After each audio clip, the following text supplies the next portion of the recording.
Everyone, this is Meenakshi Bhuria before you. देखिए, आज का हमारा टॉपिक है डाइजेस्टिव सिस्टम। डाइजेस्टिव सिस्टम के बारे में जानने के लिए पहले हमें डाइजेशन का पता होना चाहिए कि डाइजेशन क्या है, फिर हमें पता होना चाहिए कि सिस्टम क्या है।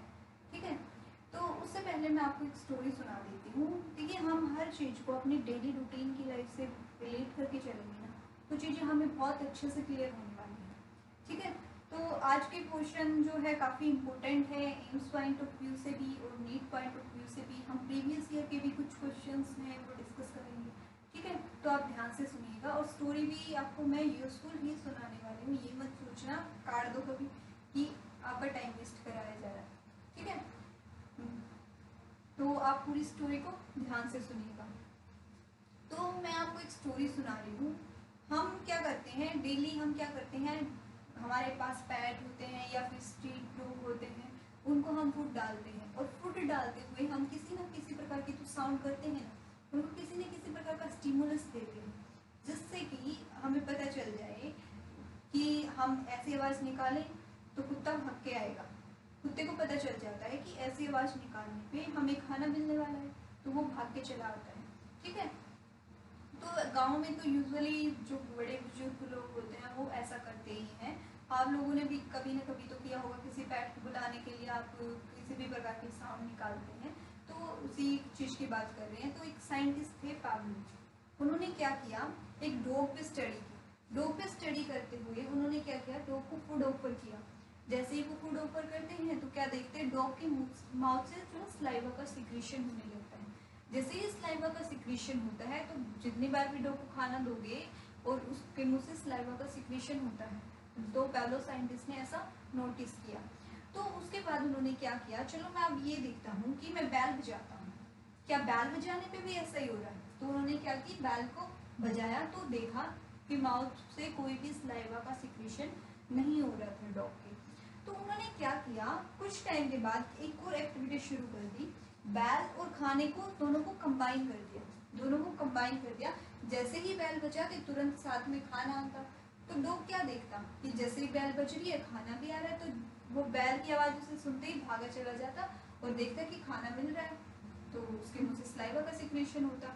देखिए मैं क्या बोल रही हूँ, बैल की आवाज़ सुनी तो उसके मुंह से स्लाइवा का सिक्रीशन नहीं हुआ, लेकिन जब खाना उसने देखा साथ में आ रहा है, जब भी बैल बज रही है खाना साथ में आ रहा है, तो धीरे धीरे उन्होंने क्या किया, उस डॉग ने एक दूसरे को कंबाइन कर लिया, दोनों एक्टिविटी को कंबाइन कर लिया। और उनको समझ आने लगा कि जैसे ही बैल रिंग हो रही है वैसे ही खाना मिल रहा है। तो मतलब उनके दिमाग में सेट हो गया, बैल बज गई, भाई मुझे तो खाना मिलने वाला है।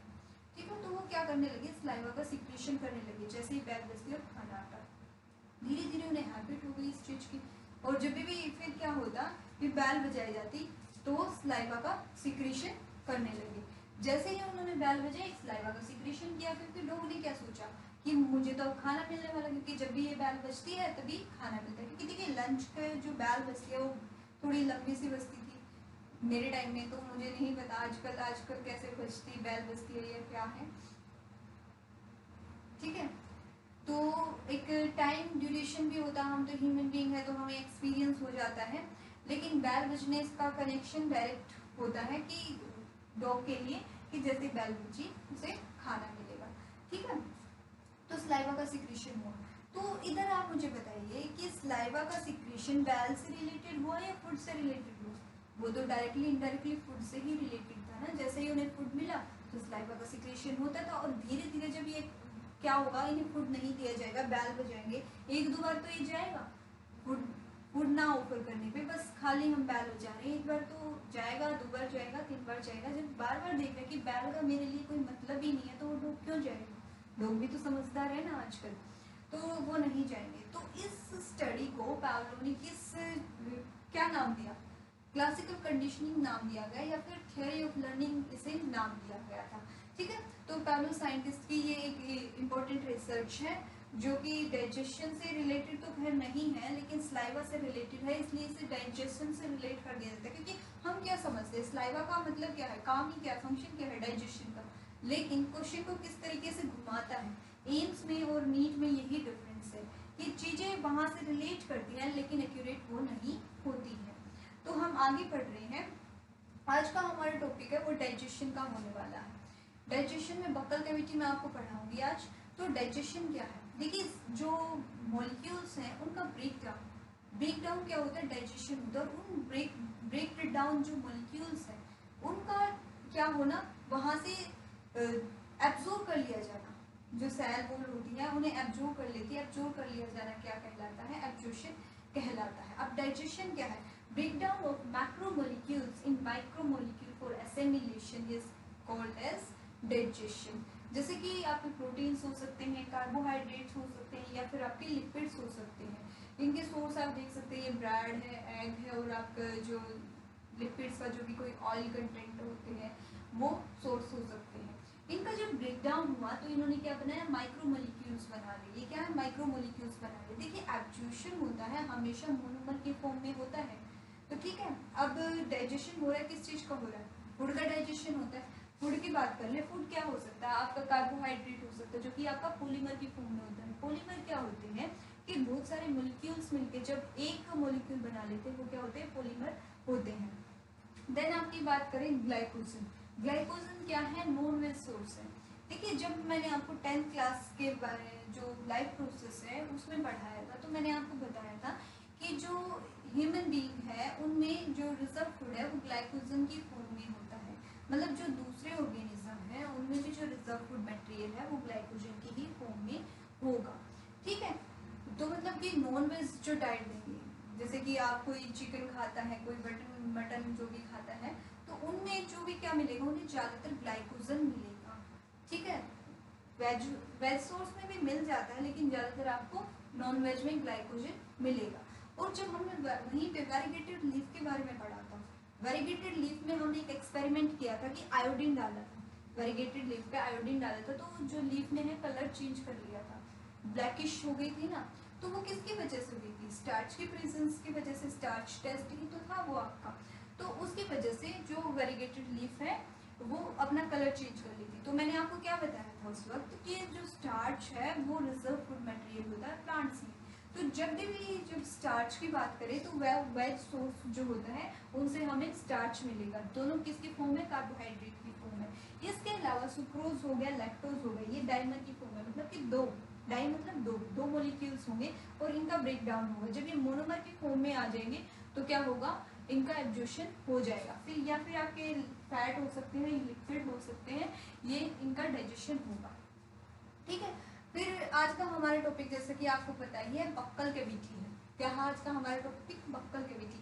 बक्कल कैविटी क्या होती है, देखिए बक्कल कैविटी जो ये हमारा माउथ है, इसके अंदर जितने भी जो पार्ट्स प्रेजेंट है वो हमारे बक्कल कैविटी में आते हैं। सबसे मेजर पार्ट क्या आता है आपका, जो टिथ है, देखो 32 टिथ प्रेजेंट होते हैं, सबसे ज्यादा तो यही हुए ना। और कमाल की बात क्या है, 32 टिथ के बीच में एक टंग रहती है, फिर भी ये आराम से टिकती नहीं है, कभी कुछ बोलती है, कभी कुछ बोलती है, इसे कभी कुछ खाना होता है, कभी कुछ खाना होता है, तो वो भी कहाँ होती है, हमारी बक्कल कैविटी में ही होती है, ठीक है। ये हमारा आज का टॉपिक रहने वाला है जो कि काफी इम्पोर्टेंट है, ठीक है। इससे नीट से या फिर एम्स के भी काफी क्वेश्चन आते हैं, ठीक है। हम आगे बात कर लेते हैं बक्कल कैविटी की। जो आप ये डायग्राम देखते हैं ये क्या है, बक्कल कैविटी का। इसमें लेबलिंग की गई है, डिफरेंट लेबलिंग, धीरे धीरे मैं आपको बताती रहूंगी, आप पढ़ेंगे। देखिए आप जो आपका टिथ है और जो आपके लिप्स है, इसके बीच में अपनी टंग डालिए और इसकी मूवमेंट कीजिए, लेफ्ट राइट। जैसे ही आप मूवमेंट करेंगे तो आपको कुछ फील होता है, कुछ बैरियर आता है आपके यहाँ पे। जो ये बैरियर आ रहा है इसी को क्या बोला गया, हमने लेबियल फ्रेनुलम। इसे ही हमने क्या बोला, लेबियल फ्रेनुलम बोला। अपनी टंग को ऊपर उठाएंगे, आपकी टिथ और जो लिप्स है इसके बीच में डालेंगे और लेफ्ट राइट है जो मूवमेंट करेंगे ऐसे करके। और जो एक बैरियर फील हो रहा है ये आपका लेबियल फ्रेनुलम है। देन उसके नीचे आप देख रहे हैं सेंट्रल इंसाइजर। क्या सेंट्रल इंसाइजर है जो कि दो प्रेजेंट होते हैं, आगे वाले जो दो टिथ यहाँ पे ये सेंट्रल इंसाइजर है, और इनके साइड के दोनों है वो लेटरल इंसाइजर जो है आपके होते हैं। देन आपकी बात कर ले, उससे आगे आते हैं तो आपके कैनाइन आते हैं। कैनाइन क्या करते हैं, ये पॉइंटेड वाले होते हैं, ये चीरने फाड़ने का काम करते हैं, ठीक है। तो आगे बात कर ली गम्स तो आपको सबको ही पता है क्या होते हैं। फिर आता है आपका हार्ड पैलेट बाद आता है आपका सॉफ्ट पैलेट। ठीक है, देखो हार्ड पैलेट क्या है, पैलेट दो पार्ट में डिवाइड किया गया, हार्ड पैलेट और आपका सॉफ्ट पैलेट। पैलेट है जो रूफ है माउथ कैविटी की, जो आपके माउथ कैविटी की ये रूफ ऊपर नजर आ रही है आपको, ये क्या है आपकी पैलेट है। इसमें दो पार्ट है, जो एंटीरियर पार्ट है वो क्या है, हार्ड पैलेट है। एंटीरियर पार्ट क्या है, हार्ड पैलेट है। टच कीजिए, आपकी जो टंग है उसे उठा के ऐसे सरफेस पे टच कीजिए, आपको क्या पता चल रहा है कि आगे जब आप टच कर रहे हैं यहाँ तक तो आपको हार्ड लग रहा है, लेकिन जब और पीछे की तरफ जाते हैं तो आपको सॉफ्ट लगता है। वो क्या है आपका सॉफ्ट पैलेट है। जो पोस्टीरियर पार्ट है वो आपका सॉफ्ट पैलेट है। इसके बाद इनर सरफेस है जो हार्ड पैलेट का, उसमें आप जो हार्ड पैलेट है, जब आपने ये आपकी टंग है ये माउथ पे आपने ऐसे टच की, यहाँ से आपको क्या लगा, हार्ड पैलेट है। पीछे गए आपको सॉफ्ट पैलेट लगा। और हार्ड पैलेट पे थोड़ा रब करके देखिए, थोड़ा सा रब करके देखिए, आपको कुछ फोल्डिंग सी फील होगी। ये क्या है, इसे बोलते हैं रेगे। क्या बोलते हैं इसे, रेगे बोला जाता है। फिर इसी के बाद आपके जो पैलेट से थोड़ा सा नीचे आ रहा है, ये आपको थोड़ी सी डाउनवर्ड दिखाई दे रही है ना, जो लटकी हुई, ये क्या है आपकी वल्वा, या फिर वेलम पैलेटी भी इसे बोला जाता है। देन आपका क्या आता है, आपका ये पार्ट है जो कि एक्सटेंड हो गया है, जो ये पैलेट थी इसी का पार्ट है जो कि एक्सटेंड हो गया है। इसके बाद आप देख रहे हैं टॉन्सिल्स। टॉन्सिल्स आपको गले में, जैसे कई बार हम बोलते हैं कि टॉन्सिल हो गए, टॉन्सिल एक्चुअल में कुछ नहीं होते हैं। टॉन्सिल तो हमारे अंदर प्रेजेंट ही होते हैं ना, इस पे जो लेयरिंग आ जाती है, स्वेलिंग हो जाती है फिर, ठीक है। तो स्वेल होने की वजह से हम उसे बोल देते हैं टॉन्सिल्स हो गए हैं, ठीक है। और ये जो पेन होता है, यहाँ पे पेन होता है उसका, टॉन्सिल्स का पेन यहाँ पे होता है, मतलब कि बक्कल कैविटी जो काफी अंदर जाके ये वाला पोर्शन है, यहाँ पे टॉन्सिल्स की प्रेजेंस होती है। देन आपको टंग तो सबको ही पता है, टंग तो सबको पता है ना, ये आपकी टंग है। टंग के बाद आपका क्या आता है, टंग के बाद आता है आपका ओरोफेरिंक्स। क्या आता है आपका ओरोफेरिंक्स, जो अंदर वाला पोर्शन देख रहे हैं ये आपका ओरोफेरिंक्स है। देन आप ये देख रहे हैं दो जो है आपके, ये आपके मोलर्स हैं और ये क्या है आपके प्रीमोलर्स हैं। ये मतलब आपको दो मोलर दिखाए गए हैं और दो प्रीमोलर दिखाए गए हैं। तो होते एक्चुअल में तीन है, अगर हम एडल्ट की बात करें तो तीन होते हैं। तो इस चीज से आपको क्या पता चला कि दो आपको मोलर दिखाए गए हैं, दो मोलर दिखाए गए हैं और दो ही प्रीमोलर दिखाए गए हैं। ये जो एडल्ट होता है, जो कम्प्लीटली एडल्ट नहीं होता, जो ग्रोइंग स्टेज में होता है, प्यूबर्टी में होता है, उसके जो माउथ का स्ट्रक्चर आपको दिखाया जा रहा है। इससे ये पता चलता है। कैसे पता चलता है, अभी हम डेंटल फॉर्मूला जो पढ़ेंगे उससे आपको पता चलेगा। देखिए कैसे पता चलेगा, ठीक है। पहले उससे पहले हम कुछ टॉपिक डिस्कस कर लेते हैं, जैसे कि वेस्टिब्यूल। वेस्टिब्यूल की बात कर ले, ये स्पेस बिटवीन लिप्स और टीथ के बीच में जो स्पेस होता है, जो हमारे लिप्स और टीथ के बीच में जो स्पेस होता है उसे ही बोला गया वेस्टिब्यूल, ठीक है। आपको नजर आ रहा नहीं है, स्पेस लेबलिंग भी की गई है इधर, तो इसे ही बोला गया। देन आपका आता है डायस्टमा। डायस्टमा क्या होता है, जो बर्थ से लेके पूरी उम्र तक जो स्पेस रहता है दांतों के बीच में, वही क्या होता है हमारा डायस्टमा होता है। ये जनरली हर्बीवोर्स में प्रेजेंट होता है, हर्बीवोर में प्रेजेंट होता है। जैसे कि आप देख पा रहे हैं, इसमें आपको अलग से स्पेस नजर आता है दांतों के बीच में, यूजुअली ये सबके में नहीं होता। ऐसा होता है तो वो डायस्टमा का केस होता है। देन हम बात कर ले टिथ की।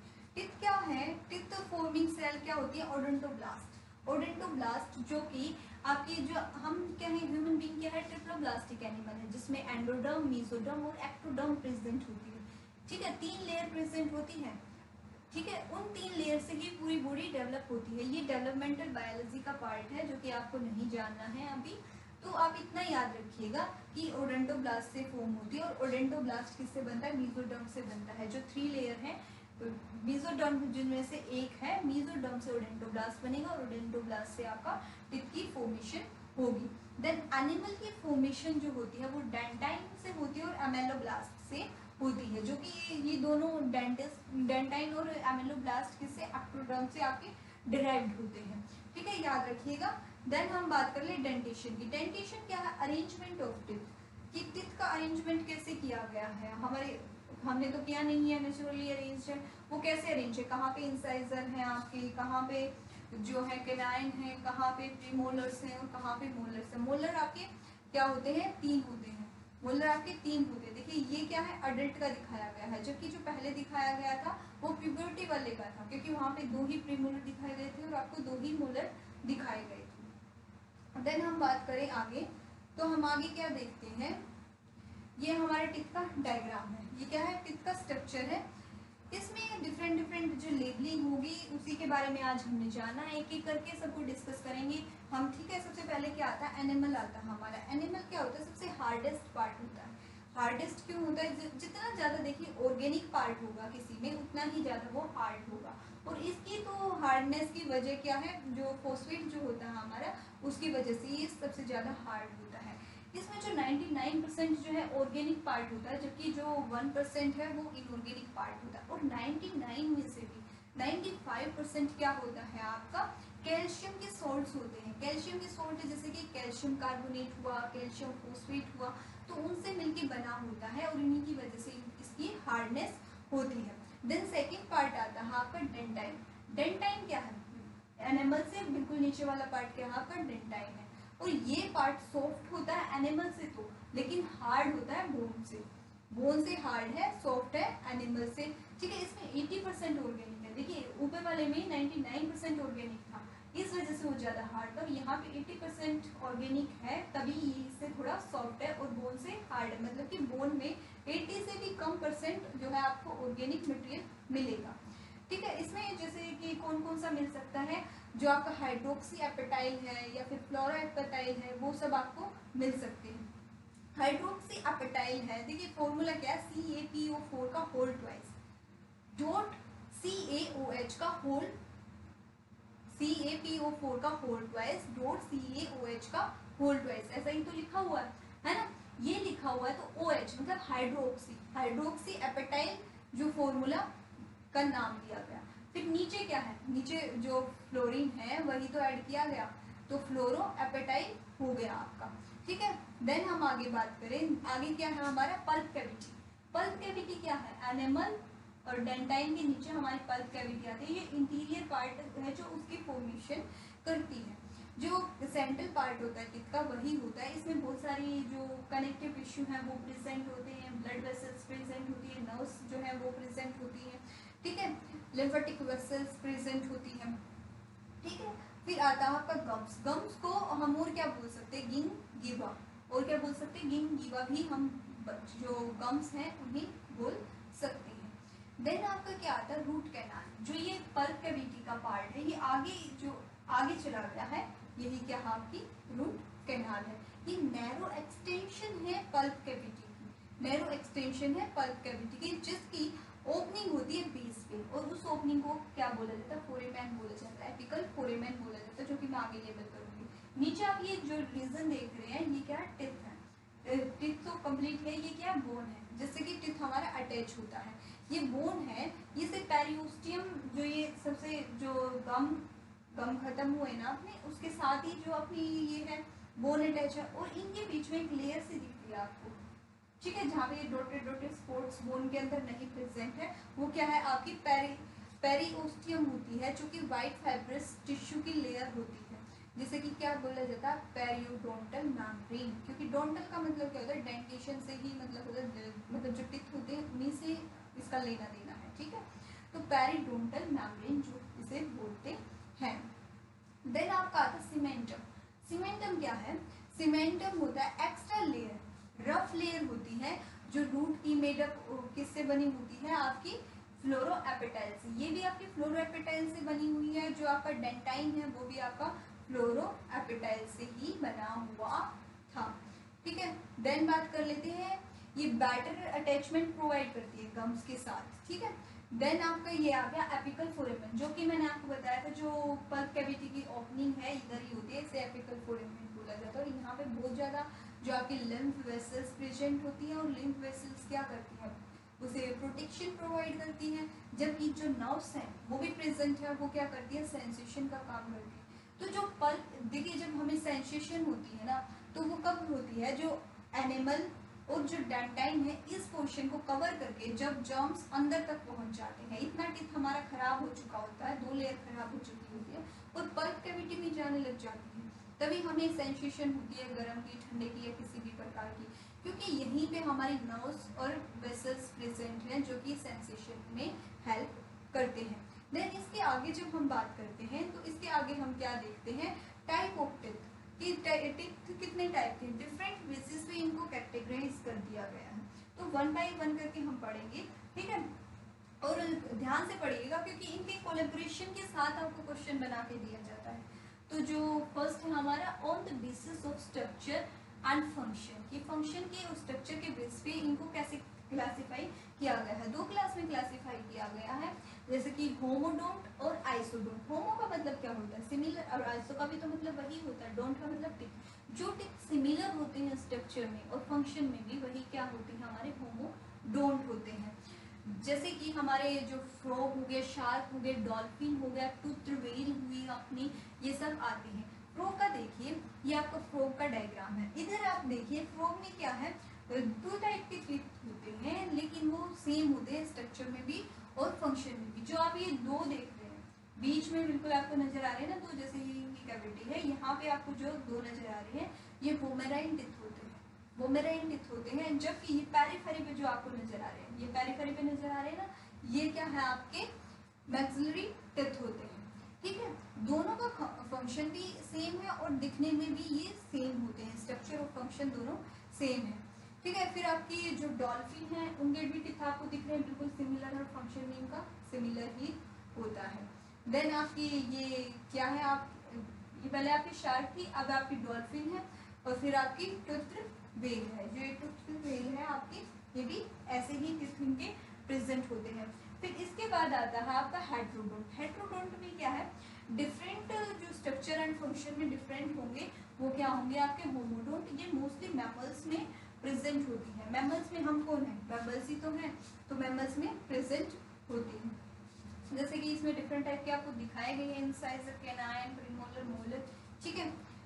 देन हम बात करें आगे, तो आगे में क्या देखेंगे कि और किस बेसिस पे हम इसे क्लासिफाई कर सकते हैं। तो पोजीशन के बेसिस पे, जो बोन के साथ इनकी पोजीशन के बेस पे हमें इसे क्लासिफाई किया गया।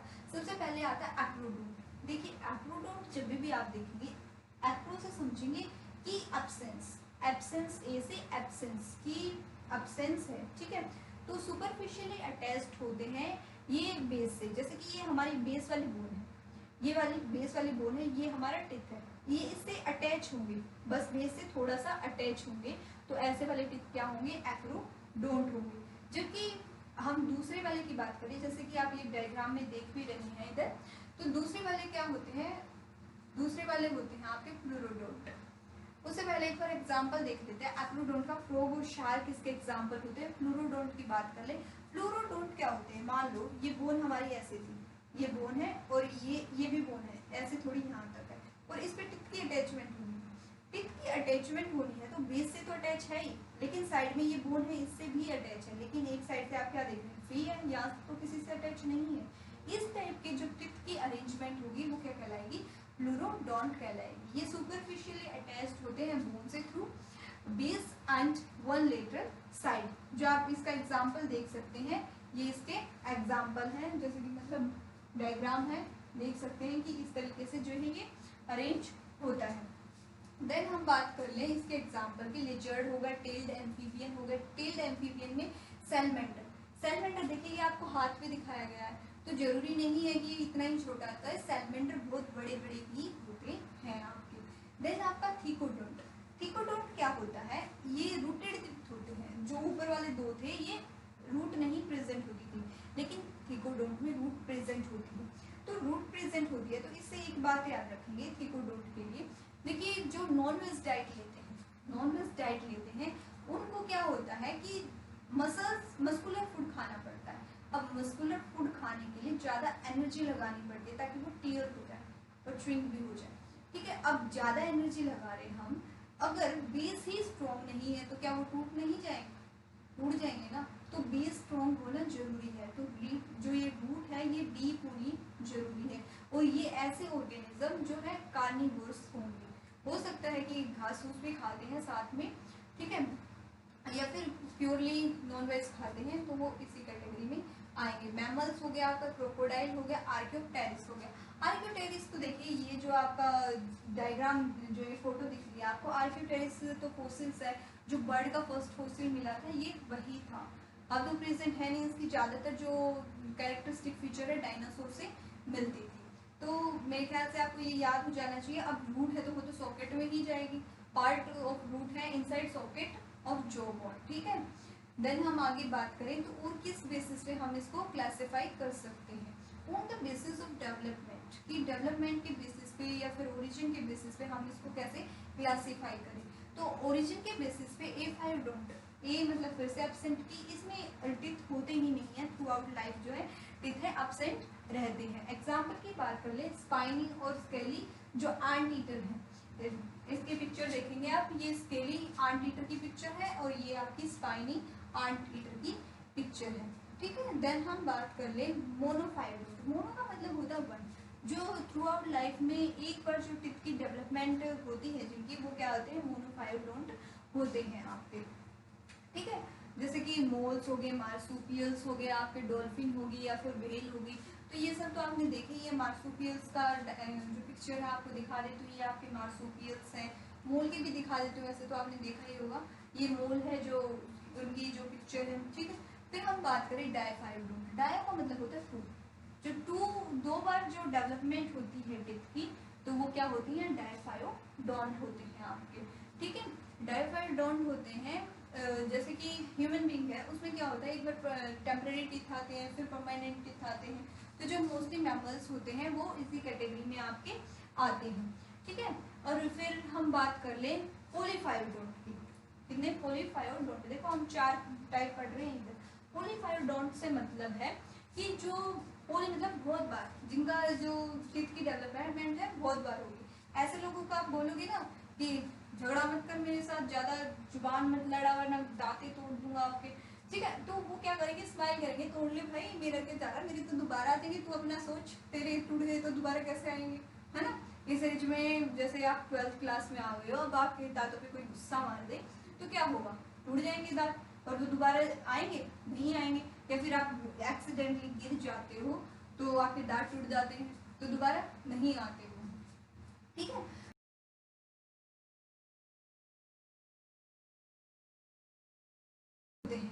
इसमें एग्जाम्पल की बात कर ले तो फ्रॉग हो गया आपका, शार्क हो गया, मतलब आप फ्रॉग को बोलोगे दांत तोड़ दूंगा तो वो हंसेगा आप पे कि क्या बोल रहा है, दांत तोड़ेगा, आजा आजा बेटा, मैं भी तो तोड़ सकता हूँ, फिर अपना कहाँ से लेके आएगा, है ना। तो फिर हम आगे बात कर रहे हैं, इससे आगे क्या होता है, on the basis of the cusp of the चिक टिथ, जो चिक टिथ क्या होते हैं, ये हमारे चिक है, ठीक है। चिक के यहाँ पे कौन से टिथ आ रहे हैं आपके, ये प्री मोलर और मोलर ही तो आ रहे हैं, इंसाइजर कैनाइन तो इधर ही आएंगे आपके, है ना। तो ये प्रीमोलर और मोलर की बात कर लेते हैं, इनमें क्या होता है, ब्यूनोडोंट, जो ब्लंट होती है, जिनकी कस्प ब्लंट होती है, अपर सरफेस जो होता है टिथ का वो ज्यादा नुकीला नहीं होता, थोड़ा ब्लंट सा होता है, वो क्या होते हैं आपके ब्यूनोडोंट होते हैं। एग्जाम्पल की बात करें तो इसमें जैसे ये पिक्चर्स दिखाई गई हैं, और प्राइमेट्स और पिग जो हैं आपके इसके एग्जाम्पल होंगे, प्राइमेट और पिग आपके इसके एग्जाम्पल होंगे। देन हम बात कर लेते हैं सिकोडोंट की। सिकोडोंट क्या होता है, सिकोडोंट कस्प है इनकी पॉइंटेड होती है, कैसी होती है, पॉइंटेड होती है, बहुत ही नुकीली सी होती है। प्रीमोलर जो होते हैं लार्ज प्रीमोलर होते हैं, और फर्स्ट मोलर होता है अपर जोगा लार्ज प्रीमोलर और फर्स्ट मोलर होते हैं, जबकि लोअर जो के शार्प एज्ड जो होते हैं वो इस कैटेगरी में आपके आते हैं, कौन सी, सिकोडोंट में। तो ये आप डायग्राम देख सकते हैं, डायग्राम क्या है, ये आपका सिकोडोंट का डायग्राम है, जो कि अपर पार्ट है, जो पॉइंटेड आपको नजर आ रहा है ना सेकंड में, ठीक है। फिर आपका रूट इनकी डीप होगी, देखो मैंने आपको क्या बताया, जो कार्निवोर्स फूड खाएंगे उनको नुकीले दांतों की जरूरत है, और नुकीले दांत हैं तो नॉन वेज डाइट लेंगे, मस्कुलर फूड खाएंगे तो उनके पॉइंटेड भी होंगे और रूट है वो डीप होंगे, जैसे कि कार्निवोर जो है आपके, जो कार्निवोर है आपके एग्जाम्पल रहेगा इसमें, ठीक है। देन आप क्या आता है सिलोनोडोंट। सिलोनोडोंट के बारे में क्या है कि जो ये होते हैं अपर जो टिथ होते हैं, अपर जो टिथ की क्रिसेंट्रिक रिज होती है, मतलब कि ऐसी रिज होती है, ठीक है, सिलोनोडोंट कहलाते हैं वो। जैसे कि इसमें एग्जाम्पल की बात करें, पहले आप ये डायग्राम देख लीजिएगा, फिर उसके बाद जो मैमल्स होते हैं वो आपके इसी कैटेगरी में आते हैं। ये आपके टिथ देखिए कैसे दिख रहे हैं पिक्चर में, ये ओरिजिनल पिक्चर है, वो आपके इस तरीके की जो क्रिसेंट्रिक रिज प्रेजेंट होती है। देन आपकी आगे बात करें तो ये दो तरीके के हो सकते हैं, ब्रायोफायडोंट, सॉरी ब्रैक्योडोंट, और फिर आपके दूसरे होते हैं हिप्सोडोंट। ठीक है, ये स्मॉलर होते हैं साइज में और दूसरे क्या होते हैं, लार्जर होते हैं साइज में। ये स्क्वायरल जो होती है आपकी और इयोहिपस जो होता है वो इसी कैटेगरी में आता है। देखिए ये आपकी स्क्वायरल होती है और ये आपकी इयोहिपस होता है, ये इसी कैटेगरी में आता है। इयोहिपस क्या होता है, देखो जब आप हॉर्स का डेवलपमेंट पढ़ेंगे ना, इवोल्यूशन पढ़ेंगे, ठीक है, इवोल्यूशन पढ़ेंगे तो वहाँ पे आप देखेंगे एक जो स्पीसीज है इयोहिपस भी आती है और उनमें जो टिप का साइज है स्मॉल होता है। नीचे ये आपको दो चीजें दिखा रखी है, एक तो इनकी जो फिट है उनके जो बोन्स है और दूसरा आपका टिप दिखा रखा है। ठीक है, ये साइज में स्मॉल होता है थोड़ा। देन आपका हिप्सोडोंट, हिप्सोडोंट में क्या है, ये लार्ज साइज के होते हैं, सेम होते हैं वैसे शेप में। फिर ये कैटल्स में, आपके हॉर्स में, बोट में, एक्वस में और शिप में आपके प्रेजेंट होते हैं। अगर आप फोटो देखना चाहें तो कैटल, हॉर्स वगैरह की तो आपने देखी होगी, बोट की भी देखी होगी, एक्वस इस तरीके से होता है, देखिए कितने बड़े बड़े टिप हैं इनके। फिर लोफोडोंट, लोफोडोंट की बात कर ले, जो बोलते हैं ना हाथी के दांत दिखाने के कुछ और खाने के कुछ और, तो ये हाथी के दांत खाने वाले जो है उनकी बात कर रहे हैं हम।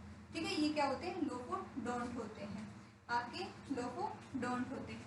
और जो इंसाइजर होते हैं रोडेंट के, वो ओपन रूटेड होते हैं, एनिमल प्रेजेंट होता है ओनली एंटीरियर साइड पे। ये एक एक्स्ट्रा पॉइंट था आपका। रोडेंट एक्चुअल में क्या होते हैं, रोडेंट वो होते हैं जिनके जो इंसाइजर हैं लगातार थ्रू लाइफ है बढ़ते रहते हैं, तभी वो बहुत ज्यादा बड़े हो जाते हैं साइज में। ठीक है, वन पेयर यूजुअली जो होता है इनका। ठीक है, और फिर हम आगे बात कर लें तो कुछ टस्क होते हैं डिफरेंट ऑर्गेनिज्म के, जैसे कि टस्क ऑफ एलिफेंट की बात कर ले, ये क्या होते हैं, मॉडिफाइड इंसाइजर होते हैं। मॉडिफाइड इंसाइजर होते हैं वो आपके ओपन रूटेड होते हैं, आपने देखे भी होंगे जो दिखाने वाले दांत हाथी के, वही उन्हीं की बात कर रहे हैं। देन आपके टस्क ऑफ वॉलरस जो है मॉडिफाइड कैनाइन होते हैं, वॉलरस के मॉडिफाइड कैनाइन होते हैं, और डियर के जो होते हैं ना वो भी मॉडिफाइड कैनाइन ही आपके होते हैं। मॉडिफाइड कैनाइन जो होते हैं ये होते हैं, मेल मस्क डियर के भी मेल में होते हैं, और जो वॉलरस है उसके भी मॉडिफाइड कैनाइन ही होते हैं जो आपको बाहर दिखाई देते हैं। और फिर आता है डेंटल फॉर्मूला जो होता है आपका। देखिए डेंटल फॉर्मूला बहुत ही इंपॉर्टेंट है, आप ध्यान से समझिएगा। हम क्या करते हैं, हमारी दो जो है, एक अपर जो है एक लोअर जो है, अपर जो को और लोअर जो को हमने हाफ कर दिया, चार पार्ट बन गए ना, दो तो ऑलरेडी थे, इसको हाफ किया तो चार पार्ट बन गए। तो हम जो डेंटल फॉर्मूला लिखते हैं, अपर में अपर वाली जो का लिखते हैं और अपोन लगा के लोअर वाली जो का लिखते हैं, और उसमें भी 1/4 पार्ट का लिखते हैं, जो हमने हाफ किया इस पार्ट का लिखते हैं, क्योंकि सेम जो जिस तरीके से अरेंजमेंट इधर होगा उसी तरीके से अरेंजमेंट इधर होगा, इसलिए इसे डबल कर लेते हैं। ठीक है, डबल कर लेते हैं। तो हम बात कर लेते हैं कैसे, जो ये हमारा डायग्राम देख रहे हैं आप, इंसाइजर देख रहे हैं, कैनाइन, मोलर, प्रीमोलर। अब इसमें हम जो ह्यूमन एडल्ट की बात कर लेते हैं, उनके परमानेंट टिथ की बात करें या फिर इसे सेकेंडरी टिथ बोलें, तो इनका अरेंजमेंट 2 1 2 3 होता है। तो 2 कैसे होता है, 2 जो इंसाइजर प्रेजेंट होंगे, 1 आपके क्या होंगे, कैनाइन प्रेजेंट होंगे, फिर आपके 2 प्रीमोलर्स प्रेजेंट होंगे, और फिर आपका ये 3 है क्या है, मोलर प्रेजेंट होंगे। ये एडल्ट की बात हो रही है, जो परमानेंट टिथ आ जाते हैं उनकी बात हो रही है, जिसे कि हम सेकेंडरी टिथ भी बोलते हैं।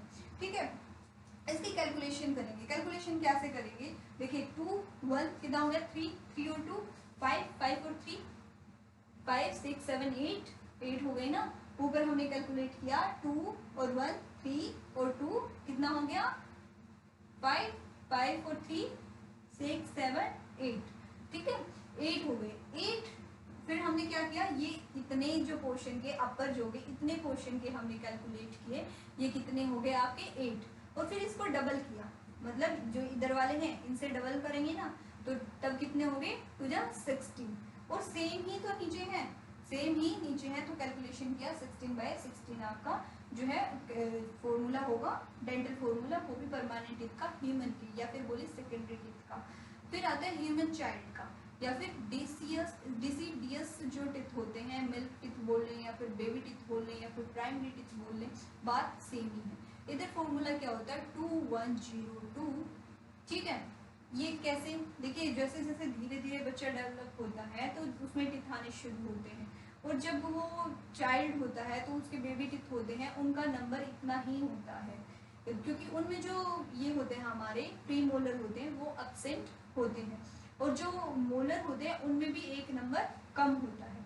ठीक है, तो इसको हम देखेंगे 2 1 और 2, मतलब टोटल कितने हुए 5। इनको जोड़ेंगे 2 + 1 3, 3 + 2 5, 5 2 जा कितने हैं 10, मतलब अपर जो में 10 है और लोअर जो में भी आपके ये 10 ही प्रेजेंट होंगे। अब हम बात कर लेते हैं एट प्यूबर्टी। प्यूबर्टी पे क्या होता है, प्यूबर्टी पे जो डेंटल फॉर्मूला होता है बच्चे का, वो क्या होता है, जो प्रीमोलर जो एब्सेंट थे, चाइल्ड में प्रीमोलर एब्सेंट थे वो भी यहाँ पे प्रेजेंट होते हैं, लेकिन एक मोलर अभी भी नहीं आया होता क्योंकि वो बच्चा प्यूबर्टी में है। जब अडल्ट हो जाता है एक मोलर तभी आता है।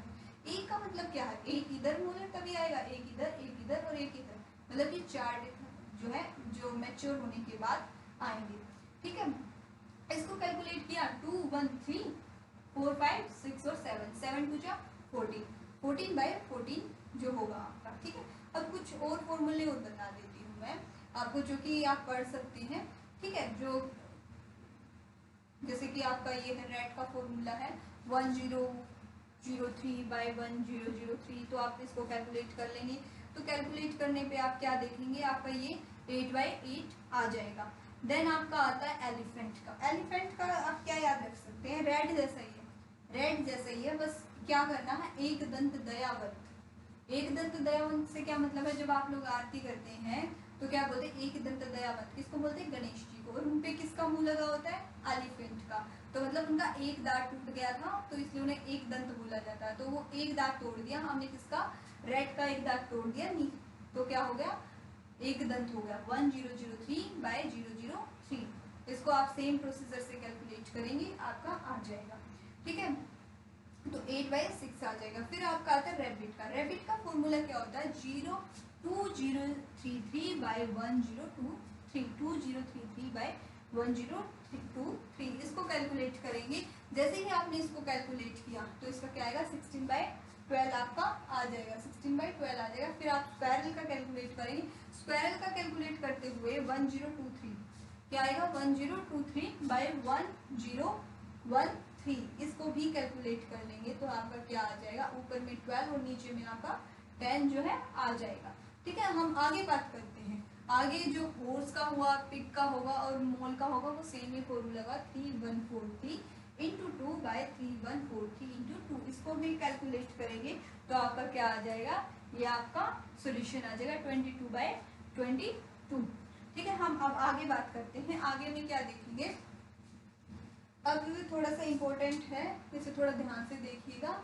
इम्पोर्टेंट तो वैसे डेंटिशन का सबसे ज़्यादा इम्पोर्टेंट था, लेकिन मैं आपको इम्पोर्टेंट बता दूँ उससे बेहतर है कि आप खुद रियलाइज़ करें।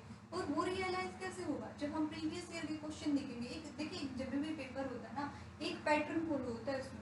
आप जरूरत होती है उसको ठीक से एनालाइज करने की, ठीक से पहचानने की, तो वही पहचानने का काम आपके लिए टीचर करता है। और जब आप खुद सीख जाएंगे ना इस काम को, तो बस आप यूं पेपर को उड़ा देंगे। ठीक है, तो आपको वही चीज़ें सीखनी है क्वेश्चंस को देखते हुए कि हमें किस पोर्शन से ज़्यादा कवर करना है। टंग है, टंग की बात कर ले तो ये मस्कुलर ऑर्गन है, ये इलास्टिक होती है, इसे थोड़ा स्ट्रेच भी कर सकते हैं हम। ये फ्लेक्सिबल भी होती है, जैसे मोड़े मुड़ जाती है।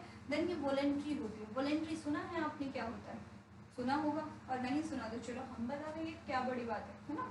तो वॉलेंट्री होता है जो हमारी मर्जी से काम करें, हम उसे चाहे ऊपर उठाएं, हम उसे चाहे नीचे रखें, हम उसे चाहे फोल्ड करें, कुछ भी करें, तो वो हमारी मर्जी पे काम करती है। जबकि आईलिड्स की बात करें, हम अपनी मर्जी से भी कर लेते हैं ऐसे ऐसे, लेकिन जनरली जो हमारी आईलिड होती है हमें पता ही नहीं चलता कब वो ड्रॉप हो जाती है, कब वो दोबारा से उठ जाती है ना। वो इनवॉलेंट्री होता है, जबकि टंग हमारी वॉलेंट्री होती है, हमारी मर्जी से काम करती है। ये ग्लैंडुलर ऑर्गन है, इसमें बहुत सारे ग्लैंड्स प्रेजेंट हैं। ठीक है, फिर आता है 1/3 और 2/3 का इसका डिस्ट्रीब्यूशन रहता है। जो 2/3 पार्ट वो माउथ में होता है, 1/3 पार्ट इसका क्या होता है, फेरिंग्स में प्रेजेंट होता है। ठीक है, फिर ये अटैच्ड होती है लिंगुअल फ्रेनुलम से, लिंगुअल फ्रेनुलम से अटैच्ड होती है। जबकि हमने जो माउथ, जो लिप है और टिप है, उसके बीच में जो अपनी टंग घुमा के देखी थी वो क्या थी, बताइए, लिंगुअल, ये दो अपना लिंगुअल फ्रेनुलम, वो क्या थी, लेबियल फ्रेनुलम। ठीक है, इस चीज को याद रखेंगे, कंफ्यूज नहीं होंगे। लिंगुअल मतलब टंग वाली है जो, वो लिंगुअल है। तो अब हम इसकी लेबलिंग की बात कर लेते हैं। लेबलिंग में क्या होता है, पहले टॉन्सिल्स की बात करते हैं। देखो टॉन्सिल का दर्द यहाँ पे होता है, ठीक है। टॉन्सिल तो वैसे बोलते हैं टॉन्सिल हो गए, टॉन्सिल तो ऑलरेडी प्रेजेंट होते हैं, हमारा ऑर्गन है ये तो, ठीक है। तो पैलेटाइल टॉन्सिल जो होते हैं वो यहाँ पे होते हैं, ठीक है, क्योंकि ये हमने क्या बोला 1/3 पार्ट कहाँ है, फेरिंग्स में प्रेजेंट है। देन आगे बात कर ले, ये आपका क्या है, लिंगुअल टॉन्सिल, जो टंग है आपकी, टंग है, टंग का मिडल वाला पार्ट है, ये क्या है आपका लिंगुअल टॉन्सिल्स है। फिर आपके आते हैं फोलिएट टॉन्सिल, क्या आते हैं आपके फोलिएट टॉन्सिल आते हैं, जो कि आपकी जो टंग है, टंग का साइड वाला पोर्शन है जो आपको ये स्ट्रेच्ड दिख रहा है, ये क्या आपका फोलिएट पैपिले है। फिर आपका आता है सर्कमविलेट पैपिले, क्या आता है सर्कमविलेट पैपिले, जो बीच में और पीछे वाला पोर्शन है, थोड़ा पीछे वाला पोर्शन है, वो क्या है आपका सर्कमविलेट पैपिले। फिर आता है आपका फिलिफॉर्म पैपिले, जो कि बीच में, टंग के बिल्कुल बीच में जो आपको ये थोड़ा सा थिक पोर्शन नजर आता है, ये क्या है फिलिफॉर्म पैपिले है आपका। देन आपका आता है फंजिफॉर्म पैपिले, जो डॉट डॉट से नजर आते हैं, डॉट डॉट से नजर आते हैं, जैसे कुछ ड्रॉपलेट्स गिरे हुए हो, वो क्या होता है आपका फंजिफॉर्म पैपिले होता है। देन हम आगे बात करें तो आगे में क्या है आपका खट्टा नींबू खट्टा कभी तो मीठा होगा, है ना। गाना सुनते हो कि नहीं सुनते, सुना होगा कभी। तो वो खट्टा नींबू वो तो खैर कभी मीठा होता नहीं है, टेस्ट तो उसका खट्टा ही आना है, कितना भी मीठा हो जाए, ठीक है। अब वो खट्टा नींबू हमें कैसे पता चलता है ये खट्टा है और ये चीज़ मीठी है, ठीक है। तो जो इसके लिए कुछ रीज़न होते हैं टंग में डिस्ट्रीब्यूट, जो हमें बताते हैं कि ये चीज़ खट्टी है, खट्टे का टेस्ट यहाँ से होता है, मीठे का यहाँ से होता है, बिटर का यहाँ से होता है, तो वही हमने जानना है, ठीक है। तो सबसे पहले जो नींबू आ गया हमारा खट्टा, तो जो ये ग्रीन वाला पार्ट दिखा रखा है, टंग का ये ग्रीन वाला पार्ट है, ये हमें खट्टे का एहसास कराता है कि ये चीज़ खट्टी है। जबकि ये नीचे में जो राखी पे आप जो मिठाइयाँ खाएंगे उसका टेस्ट आपको कहाँ से आएगा, बिल्कुल आगे वाले पोर्शन से, जो टंग का आगे वाला पोर्शन है उससे आपको पता चलेगा ये तो जो स्वीट है ज़्यादा मीठी है, ये थोड़ी कम मीठी है। देन आपका आता है बिटर, जो आपको बड़ा ही कड़वा निहायत ही बेकार लगता है और आपका खाने का मन नहीं करता, वो पीछे से पता चलता है, एकदम से आपको नहीं पता चलता, वो पीछे देखो हमारे जो माउथ है उसमें स्लाइवा प्रेजेंट होता है, और जैसे ही हम मुंह में लेते हैं वो पीछे तक चला जाता है, तो इसलिए हमें जल्दी रियलाइज हो जाता है कि ये चीज़ बिटर है। वैसे इसकी टेस्ट बड्स कहाँ होती है, पीछे में, जो टंग का पीछे वाला पोर्शन है वहाँ पे होती है। देन आपका आता है सोल्ट वाला, सोल्ट नमकीन चीज़ों का टेस्ट हमें इस वाले रीजन से आता है, जो ये आपको येलोइश दिखा रखा है। देन हम इसके बाद बात करें, और भी तो बहुत कुछ होता है जो माउथ है उसके अंदर, जैसे कि ग्लैंड्स प्रेजेंट होती हैं, जो पैरोटिड ग्लैंड है आपकी, ये पैरोटिड ग्लैंड है, और फिर सब मैक्सिलरी बोले या सब मैंडिबुलर ग्लैंड होती है, सब लिंगुअल ग्लैंड होती है, एक एक करके पढ़ते हैं। सबसे पहले क्या है हमारी पैरोटिड ग्लैंड है, ये पैरोटिड ग्लैंड है, वन पेयर होती है, जो हमारे एक्सटर्नल ईयर होते हैं, जो ये एक्सटर्नल है ईयर है, इनके नीचे ही प्रेजेंट होती है ये वाली ग्लैंड, ठीक है। देन इसमें जो डक्ट होती है, जो आपको ये दिख रही है ना पाइप सी, ये क्या है, स्टेंशन जो डक्ट है वो है, ठीक है। और ये ओपन होती है सेकंड मोलर जो टिथ है हमारे, सेकंड मोलर जो टिथ है वहाँ पे, और ये लार्ज ग्लैंड होती है, ये लार्जेस्ट सलाइवरी ग्लैंड होती है आपकी, सबसे लार्ज होती है, और इसमें सिक्रीशन लार्ज होने के बावजूद भी बस 20% ही सिक्रीशन जो है सलाइवा का आपका होता है।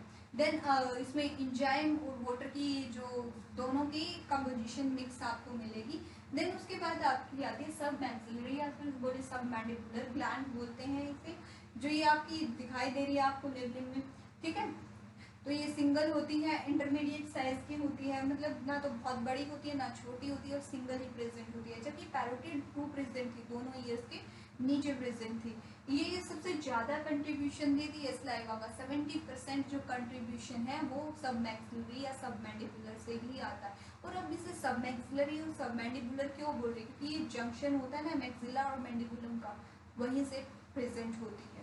और जैसे कि मैंने एक स्केलेटन सिस्टम जो एंडोस्केलेटन है उस पर वीडियो बनाई हुई है, वहाँ पे आप देख सकते हैं कि बोन मैंने पूरी 206 बोन्स को वहाँ पे कैलकुलेट कराया हुआ है, हालांकि म्यूजिक के साथ है, लेकिन आप आराम से पढ़ सकते हैं, इतनी स्पीड में है वो, ठीक है। और जो ये डक्ट होती है ये डक्ट होती है, ये वॉटसन डक्ट होती है, वॉटसन डक्ट होती है जो इसके ओपनिंग जहाँ पे होती है, इंसाइजर जो लोअर इंसाइजर है, क्योंकि नीचे में प्रेजेंट है, लोअर इंसाइजर होता है, वहाँ पे ओपन होती है।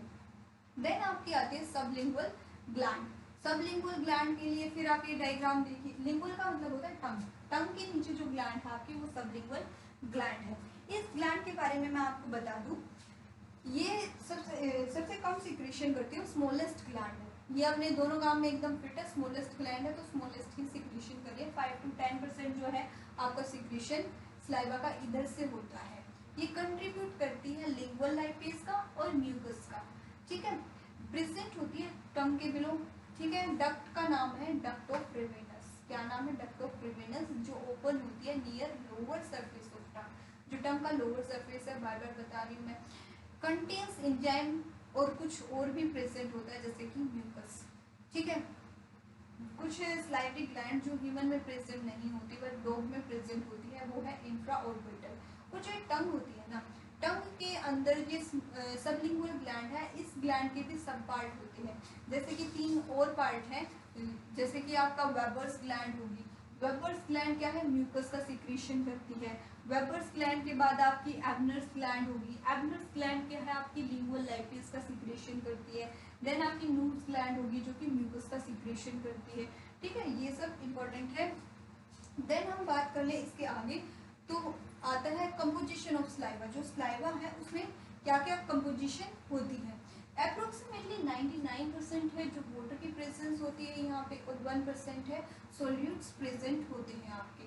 जो 1% सोल्यूट है उसमें म्यूसिन होता है जो कि ग्लाइकोप्रोटीन होता है आपका, जो फूड को क्या करता है, स्लिपरी बनाता है, जैसे ये जो टिप ने ब्रेक डाउन किया उसको, फूड को स्लिपरी बनाने में हेल्प करता है, और ताकि जो उसका अंदर अच्छे से वो जा सके, ठीक है, डिग्लेटेशन में हेल्प हो सके। सिक्रेशन कितना होता है, जो डेली का सिक्रेशन है 1 लीटर से 1.5 लीटर का जो डेली का सिक्रेशन सलाइवा का होता है, जिसका pH 6.35 से 6.85 होता है, जिसमें कि सोडियम, क्लोरीन, आपके पोटेशियम और बाइकार्बोनेट्स आयन प्रेजेंट होते हैं। देन हम लाइसोजाइम्स, ये लाइसोजाइम्स प्रेजेंट होते हैं, और लाइसोजाइम क्या करते हैं, जो खाने के साथ कुछ बैक्टीरिया चले गए या फिर किसी भी तरीके से हमारी बॉडी में बैक्टीरिया एंटर कर गए, ठीक है, माउथ में चले गए, और उस बैक्टीरिया को डिस्ट्रॉय करते हैं, उसकी सेल वॉल जो होती है ना उसका ब्रेक डाउन करते हैं, ठीक है, वो क्या होते हैं, लाइसोजाइम्स होते हैं, ताकि वो बैक्टीरिया डिस्ट्रॉय हो जाए, किल हो जाए, ठीक है। Then secretory immunoglobulin A, SIAG, ठीक है, ये इसका जो इम्यूनिटी में काफ़ी इंपॉर्टेंट रोल रहता है। फिर आपका थायोसाइनेट जो कि एंटीसेप्टिक की तरह काम करता है, लैक्टोफेरिन जो कि बाइंड करता है आयरन के साथ और इनहिबिट करता है बैक्टीरियल ग्रोथ। देखिए आपको गांव के लोग यूजुअली क्या करते हैं, बच्चों की मैं बातें बताती हूँ, जैसे वो गिर जाते हैं तो वो क्या करते हैं कि अपने जो सलाइवा होते हैं वो वहाँ पे लगा लेते हैं, उनको चोट लग जाए तो वो सलाइवा लगा लेते हैं और बोलते हैं कि दवाई लग गई, आराम हो जाएगा। तो हालांकि थोड़ा ऑकवर्ड है ये चीज़, पर फिर भी मैं आपको बता रही हूँ। तो इसमें मेरा बताने के पीछे क्या लॉजिक है, ऐसा करना नहीं चाहिए, हमें जो फर्स्ट एड है वही अपना यूज़ करना चाहिए, लेकिन इसके पीछे बताने का एक रीज़न बताती हूँ, वो लोग ऐसा क्यों करते हैं, उसके पीछे क्या कॉन्सेप्ट है। जैसा कि मैंने आपको बताया, सलाइवा में लाइसोजाइम्स प्रेजेंट है, थायोसाइनेट्स प्रेजेंट है, लैक्टोफेरिन्स प्रेजेंट है। लैक्टोफेरिन्स क्या करता है, बैक्टीरिया की ग्रोथ नहीं होने देता, और जो थायोसाइनेट है ये आपका एंटीसेप्टिक की तरह काम करता है, और जो लाइसोजाइम है ये बैक्टीरिया को किल कर देता है, उसकी सेल वॉल को ब्रेक कर देता है। अब उस घाव पे अगर हमने सलाइवा लगा दिया तो ये सब चीज़ें साथ में लगी, तो अब बैक्टीरिया की ग्रोथ वहाँ पे रुक जाएगी, है ना, तो क्या होगा, उससे हम प्रोटेक्ट हो जाते हैं, ठीक है। देन हम बात करें स्लाइवरी अमाइलेज या फिर जो टाइलिन होता है वो, ठीक है, वो भी प्रेजेंट होता है यहाँ पे। माउथ कैविटी में जो प्रोडक्ट फॉर्म होता है, जैसे ही हमने फूड लिया उसका जो प्रोडक्ट फॉर्म हुआ वो क्या कहलाता है, बोलस कहलाता है। च्युइंग होने के बाद क्या बन जाता है, बोलस बन जाता है। अब इससे रिलेटेड कुछ क्वेश्चंस रहेंगे प्रीवियस ईयर के, वो आप देखेंगे, मैं आपको बताती रहूँगी इसके पीछे क्या क्या कॉन्सेप्ट है, तो बारी बारी हम इन क्वेश्चंस को देखेंगे। जो फर्स्ट क्वेश्चन है हमारा, ये क्या है, which of the following term describe human dentition, ठीक है। इसमें पहला ऑप्शन दिया गया आपका थीकोडोंट, डायफायोडोंट, होमोडोंट। फिर दिया गया प्लूरोडोंट, मोनोफायोडोंट, होमोडोंट, थीकोडोंट, डायफायोडोंट, हाइड्रोडोंट। फिर फोर्थ ऑप्शन है आपका प्लूरोडोंट, डायफायोडोंट और हाइड्रोडोंट। देखिए थीकोडोंट हमने कहाँ पढ़ा था? थीकोडोंट आप मुझे बताइए हमने कहाँ पढ़ा था? अरेंजमेंट के बारे में पढ़ा था कि उनका अरेंजमेंट कैसे हुआ है, कि उनकी रूट कैनाल जो रूट है वो किस तरीके से इन्वेजिनेट है या फिर सुपरफिशियली अटैच्ड है, वही तो पढ़ा था। डायफायोडोंट क्या था? डेवलपमेंट के बेसिस पे कि कितने बार जो उनकी ग्रोथ हुई है, एक बार टिथ आते हैं, दो बार टिथ आते हैं, तो उसी के बेस पे डायफायोडोंट और मोनोफायोडोंट हमने पढ़ा था। देन होमोडोंट, होमोडोंट कहाँ पढ़ा था? हमने होमोडोंट के बारे में पढ़ा था कि एक जैसे स्ट्रक्चर और सिमिलर फंक्शन है या नहीं है। हेट्रोडोंट इसी तरीके से तो पढ़ा था। तो होमोडोंट, हेट्रोडोंट वहाँ पे पढ़ा था। तो जो टिथ होते हैं ह्यूमन के पास, जो प्रीमोलर होते हैं, उनके अंदर जो भी प्रेजेंट होती है, जो कि किस में होती है? थीकोडोंट में प्रेजेंट होती है। ठीक है। फिर डायोफायोडोंट दो बार आते हैं। ह्यूमन के टिथ कितने बार आते हैं? दो बार आते हैं। एक बार जो मिल्क टिथ होते हैं, बेबी टिथ बोल लें जिसे, या प्राइमरी टिथ बोल लें। फिर दूसरी बार क्या आते हैं? परमानेंट टिथ आते हैं या फिर सेकेंडरी टिथ आते हैं, तो डायफायोडोंट आएगा। देन तीसरा आता है हेट्रोडोंट, डिफरेंट टाइप के टिथ। मैंने आपको बार बार बताया, इंसाइजर, कैनाइन, मोलर, प्रीमोलर पढ़ा है ना हमने। तो ये ऑप्शन कहाँ पे मैच हो रहे हैं? हमारे ऑप्शन 3 में एकदम एक्यूरेट मैच हो रहे। 2018 नीट का जो है ये आपका क्वेश्चन है। ठीक है, तो आपका आंसर क्या हो जाएगा? सी आंसर हो, 3 जो है आपका आंसर हो जाएगा। देन हम आगे चलें, तो आगे आपका क्या क्वेश्चन है वो देख लेते हैं। A baby boy aged 2 years is admitted to play school and passes through a dental checkup. The dentist observed that the boy had 12 teeth. Which teeth were absent? कि एक बच्चे को प्ले स्कूल में डाला गया तो वहाँ पे उनका डेंटल चेकअप हो रहा था। तो क्या देखते हैं, वो बच्चे के जो माउथ में 20 टीथ होते हैं। तो आप हमें ये बताइए कि कौन से टीथ एब्सेंट थे। तो जो बोलते हैं कि फर्स्ट ऑप्शन मोलर एब्सेंट थे, इंसाइजर एब्सेंट थे, कैनाइन्स एब्सेंट थे, या फिर आपके प्रीमोलर एब्सेंट थे। देखिए जो हमने चाइल्ड के लिए बेबी टिथ का फॉर्मूला पढ़ा था वो क्या पढ़ा था? 2102/2102। और मैंने आपको बताया था 2 किसको रिप्रेजेंट करता है? इंसाइजर को। फिर 1 किसको रिप्रेजेंट करता है? कैनाइन्स को। फिर जो उसके बाद 2 लिखा था या फिर 0 लिखा था, अगर बेबी वाली बात करें हम, बेबी वाले में 0 लिखा था, वो किसको रिप्रेजेंट कर रहा था? प्री मोलर्स को और फिर मोलर्स को। ठीक है, 2 मोलर्स होते हैं, तो जो हमारे बेबी में क्या होते हैं? प्री मोलर की जगह 0 लिखा होता था। नीट 2017 का क्वेश्चन ये है। तो यहाँ पे कौन सा टिथ जो है आपका एब्सेंट रहेगा? प्री मोलर वाला एब्सेंट रहेगा। ये आप देख सकते हैं, ये जो थे हमारे टिथ, और इसमें क्या फॉर्मूला था आपका बेबी टिथ के लिए? 2102/2102। तो 0 किसके प्लेस पे था? प्रीमोलर वाले पे। तो यहाँ पे प्रीमोलर टिथ जो है आपके एब्सेंट रहेंगे, बाकी 20 टिथ प्रेजेंट रहेंगे। देन हम आपके बात करते हैं आगे। तो ये क्वेश्चन क्या है हमारा? The primary dentition in human differ from the permanent dentition is not having only the following type of teeth। कि जो प्राइमरी जो टिथ हैं और सेकेंडरी टिथ हैं या फिर परमानेंट टिथ हैं, उनके बीच में क्या डिफरेंस होता है? कौन से टिथ एब्सेंट होते हैं जो बेबी में? वही है, सेम क्वेश्चन है, canine, premolar, molars and incise. देखिए ये क्वेश्चन रिपीट हुआ है, बस लैंग्वेज थोड़ी चेंज कर दी गई है। डिक्टो वैसा ही क्वेश्चन तो उठ के आएगा नहीं, उसी फॉर्मेट पे आएगा ना। ये 2015 नीट का क्वेश्चन है आपका, तो ये भी आपका प्रीमोलर इसका आंसर हो जाएगा। देन हम नेक्स्ट बात करें, तो नेक्स्ट क्या है? ये आपका एम्स का क्वेश्चन है। असर्शन रीजनिंग उधर ही आती है। असर्शन क्या दिया गया है? Pavlov have important contribution in study of digestion. कि डाइजेशन की स्टडी में पावलोव का इम्पोर्टेंट कंट्रीब्यूशन रहा है। रीज़न क्या है? Pavlov discovered that saliva occur when food is placed in front of us. की जो फूड है हमारे सामने रखा जाता है तब सलाइवा आता है। फिर ये इसका ऑप्शन फर्स्ट दिया गया, both A and R true and R is the correct reason या फिर एक्सप्लेनेशन ऑफ ए। दूसरा ऑप्शन दिया गया है ए एंड आर ट्रू तो है लेकिन आर उसका करेक्ट रीज़न नहीं है, एक्सप्लेनेशन उसकी मतलब ठीक नहीं है ए के लिए। A is true but R is false, then I have A and R are true. देखिए Pavlov has important contribution in study of digestion. क्या Pavlov की स्टडी डाइजेशन से कोई ताल्लुकात रखती है? बिल्कुल नहीं रखती। तो पहले ही आप जाएंगे देखेंगे कि ए फॉल्स कहाँ बोला गया है। ना तो फर्स्ट ऑप्शन में ए फॉल है, ना सेकंड में फॉल है, ना 3 में फॉल है। तो डायरेक्ट आप 4th पे जाके करेक्ट कर सकते हैं। अगर आपका असर्शन ही रॉन्ग दिया गया है तो आप सीधा जाएंगे और 4th पे मार्क कर देंगे। ठीक है, टाइम बचाना, टाइम मैनेजमेंट सबसे ज़्यादा ज़रूरी चीज़ है। यहीं पे बच्चा मतलब पढ़ाई हर कोई बंदा करता है, हर कोई बच्चा इक्वल मेहनत करता है, थोड़ा बहुत 19-20 का फ़र्क होता है, लेकिन टाइम की मैनेजमेंट और राइट जगह पे मेहनत किसने की है वही सक्सेसफुल होता है। तो वही आपने यहाँ पे अप्लाई करना है। ए पे जाएंगे, देखेंगे कि ए गलत है तो सीधा आप 4 पे मार्क करके आगे बढ़ जाएंगे। तो हमने तो पढ़ा था सलाइवा का सिक्रेशन क्या है, उसको ट्रेन किया गया था। तो ये आपका क्वेश्चन था एम्स 2018 का। अगर आपका इससे रिलेटेड कोई भी डाउट है, कोई भी क्वेरी है तो आप डालिएगा, उसका रिप्लाई मैं नेक्स्ट वीडियो में दूंगी। ठीक है, थैंक्स फॉर वॉचिंग।